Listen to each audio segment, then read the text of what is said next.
Women interest చూపించి safest ఆప్షన్గా feel అయ్యే గోల్డ్లో ఇన్వెస్ట్ చేయడం బెటరా, మెన్ ఇంట్రెస్ట్ చూపించే రియల్ ఎస్టేట్లో ఇన్వెస్ట్ చేయడం బెటరా, ఈ వీడియోలో ఫిగర్ అవుట్ చేద్దాం. ఫర్ ఎగ్జాంపుల్ కరెక్ట్గా 10 సంవత్సరాల క్రితం 2015లో రవి అండ్ రీను అనే ఇద్దరు దగ్గర ఇండివిజువల్గా 10 లక్షలు ఉన్నాయి అనుకుందాం.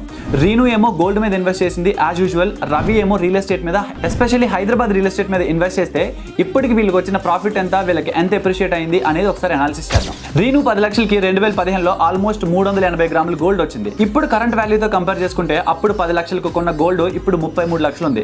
ఆల్మోస్ట్ 23 లక్షల ప్రాఫిట్ వచ్చింది రీనుకి. So good job. ఇప్పుడు మనం రవి కేసు చూద్దాం. 2015లో హైదరాబాద్లో ఒక ప్లాట్ కానీ 10 లక్షలకు కొనుంటే ఇప్పుడు తక్కువలో తక్కువ 60 లక్షల నుంచి ₹1 కోటి వరకు ఉండేది. అండ్ కొన్ని ప్లేసెస్లో అయితే అన్ఇమాజినబుల్ ఇంకా ఎక్కువే ఉండేది. సో ఇప్పుడు మీరే డిసైడ్ చేసుకోండి, గోల్డ్లో ఇన్వెస్ట్ చేయడం బెటరా లేదు రియల్ ఎస్టేట్లో ఇన్వెస్ట్ చేయడం బెటరా అనేది. నా ఒపీనియన్ అయితే లాంగ్ టర్మ్ ఇన్వెస్ట్మెంట్కి real estate is the ultimate choice. So తప్పకుండా ఈ రీల్ మీ ఫ్రెండ్స్ అందరికీ షేర్ చేసి వాళ్ళకు కూడా చెప్పండి real estate is the best for the long term investments, తప్పకుండా ఇన్వెస్ట్ చేయండి అని. అండ్ ఇలాంటి కాంటెంట్ కోసం మన పేజ్ని ఫాలో చేసి పెట్టుకోండి. See you tomorrow.